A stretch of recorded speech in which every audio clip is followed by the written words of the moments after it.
माननीय सदस्य श्री झिंगा सुसारण होरो जी। सभापति महोदय, गुमला जिला अंतर्गत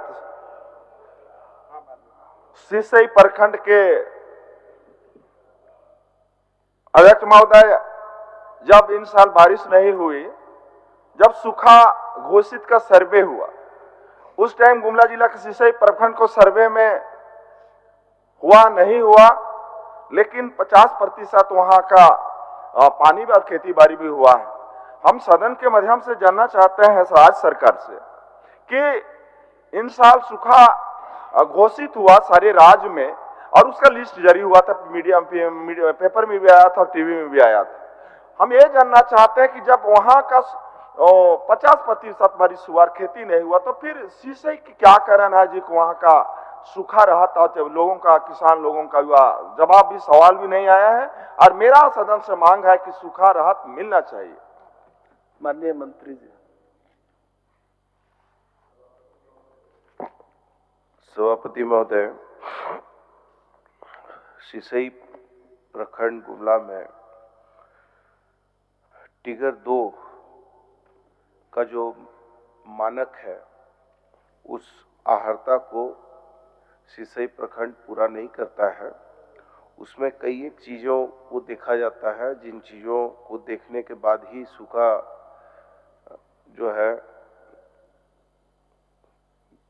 उसमें एक है कि यथा फसल आच्छादन क्षेत्र, सामान्यकृत अंतर वनस्पति सूचांक एवं जड़ क्षेत्र, मृदा नमी, उसकी नमी से लेके सभी चीज़ों का 3 तरह से मूल्यांकन होता है और भारत सरकार ने उसके लिए भी गाइडलाइंस दी है।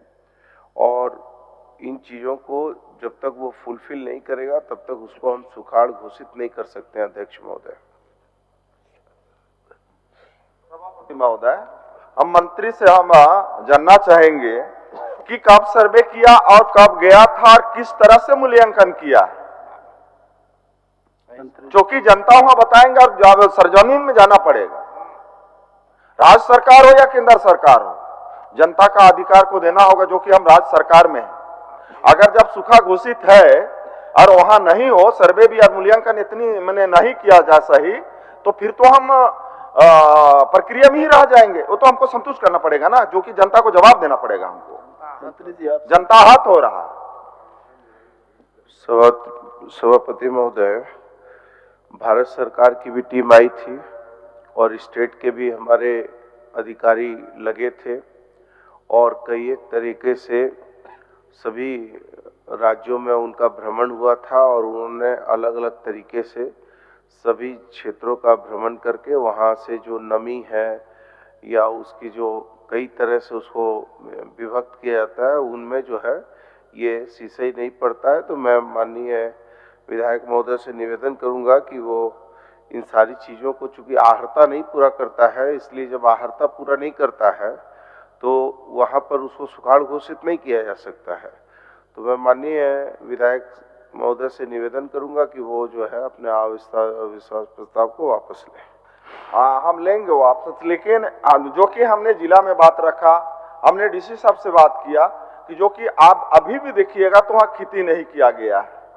जब हम लोग किसान का बात करते हैं और अगर वहां जांच करने के लिए कौन लोग गए हैं, और जब वो वहां खेती नहीं हुआ है और उसको इस तरह से अगर उसको मैंने देने से हम वंचित करेंगे तो तब तो बहुत मुश्किल है। तब तो किसान का बात करना मेरे लिए, क्योंकि हम ये चाहेंगे, हम वापस तभी हम लेंगे क्योंकि हम लोग किसान का बात करते हैं और किसान लोग को हम लोग ज्यादा ध्यान देते हैं। हम यही चाहेंगे कि दोबारा वहां वैसा स्थिति हो, तो हम भी जानना चाहेंगे कि सही जांच हुआ है, नहीं हुआ है, और खेती नहीं हुआ है वहां तो पता चल ही जाता है, क्योंकि वहां खेती नहीं रहने से घास रहता है। गलत सर्वे रिपोर्ट दिया सिसई का, क्योंकि वही बगल में भरनों का हुआ और वही जगह सटा हुआ प्रखंड है और वहां पर सूखा घोषित हुआ और उसी बाजू में मतलब खेती नहीं कि उस बाजू को मैंने छोड़ दिया, तो गलत सर्वे किया है। जो कि संतुष्ट होना, क्योंकि हम सरकार में हैं और सरकार में रहते हुए मेरा अधिकार बनता है, क्योंकि हम किसान का बात करेंगे तो किसान का हमको सही रिपोर्ट भी देना होगा, सही सर्वे भी करना होगा, पुनः जांच करने का मांग करेंगे, क्योंकि वहां ऐसे नहीं होगा तो हमको दिक्कत होगा। मंत्री जी, अध्यक्ष महोदय, झारखंड के साथ हमारे झारखंड में ये विडंबना रही है कि कभी अतिवृष्टि होती है, कभी अनावृष्टि होती है और हर 1-2 साल के बाद सुखाड़ आता है। लेकिन इसी बीच में जो आहर्ता है कि वहाँ उस इलाके में कितनी हमने खेती किया है, कितना उसमें जो है हमने धान रोपाई किया है, वो सारी चीज़ों को देखा जाता है अध्यक्ष महोदय। और यदि हमारे माननीय विधायक संतुष्ट नहीं है, भगवान न करे कि अगली बार सुखाड़ हो, लेकिन ऐसी कोई भी विपरीत परिस्थितियां बनेंगी तो हम लोग का प्रयास होगा कि जनप्रतिनिधियों को भी उस जांच टीम में उनको भी समाहित करने का हमारा प्रयास होगा अध्यक्ष महोदय। मंत्री महोदय, अध्यक्ष सभापति महोदय, हम एकदम एक शब्द में हम खत्म करना चाहते हैं। बस हमको ये संभावना दे दे, ये हमको आश्वस्त कर दे कि सर्वे फिर दोबारा कर दे। उतना तो वो तो करना पड़ेगा अध्यक्ष महोदय। ये भारत सरकार के टीम आती है, वो सर्वे करती है, हमारे अधिकारी उसमें उनके सहयोगी साथी के रूप में काम करते हैं। ये संभव नहीं है अध्यक्ष महोदय कि बार बार भारत सरकार की टीम को वहाँ बुला के जो है सर्वे कराया जाए। और आप भी जानते हैं कि हमारे माननीय जो बैठे हैं वो लोग कितना हमारे प्रति जो है कितना उदार है और किस तरीके से हमारे प्रति जो है उनकी जो है भाषा है, शैली है और सहयोग है। तो ये तो निश्चित तौर पर एक बार सर्वे हो चुका है और सर्वे ने रिपोर्ट दे दिया है और उसी हिसाब से बहुत सारे ऐसे सुखाड़ क्षेत्र हैं जहाँ पर सरकार ने गंभीरता पूर्वक जो है किसानों को मदद भी की है।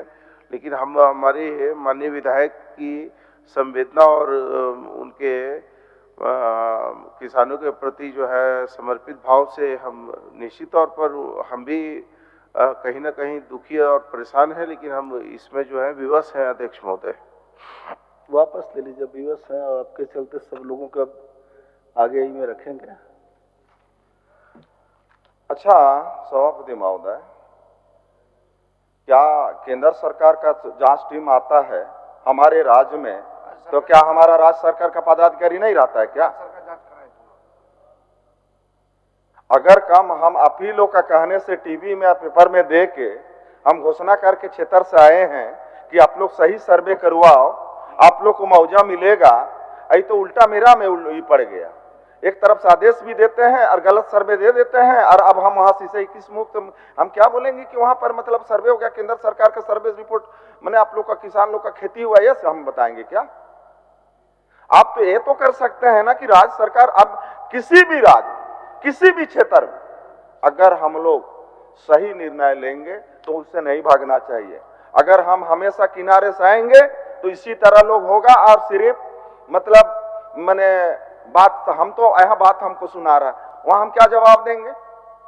अब तो हम मेरी यहाँ सोचने की चिंता वाला बात बढ़ जा रहा है। मंत्री जी से हम यही आग्रह करेंगे कि आप राज्य सरकार से चाहे केंद्र सरकार से जिस तरह हो थोड़ा सर्वे करवाइए, फिर आप पहल तो कीजिए, भेजिए, चाहे जिस तरह से भी रास्ता ढूंढिए, कोई तो रास्ता होगा।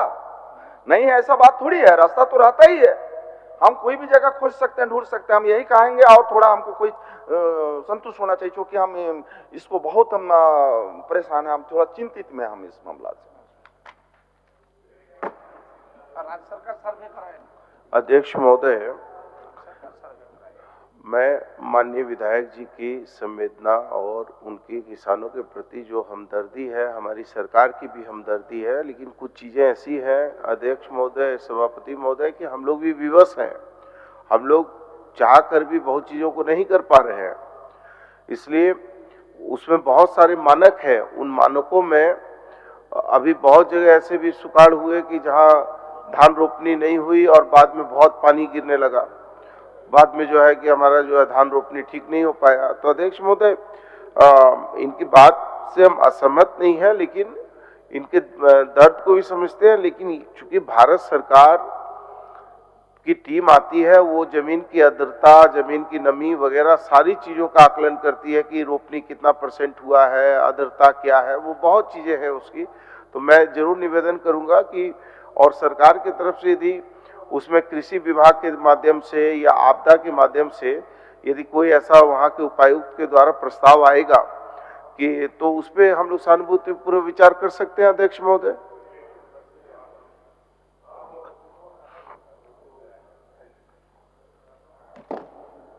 हम वापस तो लेते हैं, लेकिन एक चीज कहकर हम अंत करते हैं, संतुष्ट हम नहीं हैं। राज्य सरकार इतना कमजोर है कि यहां से उपायुक्त को आदेश नहीं दे सकता है जांच करने के लिए, है? मैंने ये भी नहीं कर सकते हैं कि वहां से हमने आदेश जांच करके देगा तब आप लोग हमको संतुष्ट करोगे। मैंने चलिए इसी तरह का जवाब लेकर कम से कम संतुष्ट रहना पड़ेगा। कम से कम डीसी साहब को तो यहां से राज्य सरकार से कम आदेश तो दे सकते हैं, सही जांच हो, यही तो हम मांग कर रहे थे। अध्यक्ष महोदय, मैंने तो स्थिति स्पष्ट कर दिया है कि चूंकि जो इनके मूल सवाल थे वो मूल सवाल सुखाड़ पर थे और सुखाड़ पूरे सिसई क्षेत्र से संबंधित था, लेकिन कुछ एक ऐसे मामले हैं जिन मामलों में कोई विशेष परिस्थितियां हैं तो उपायुक्त के माध्यम से हम उन परिस्थितियों की भी रिपोर्ट मांगेंगे और तदुपरांत जो है न्याय संगत कार्रवाई करेंगे। वापस ले लीजिए। चलिए हम वापस लेते हैं, धन्यवाद।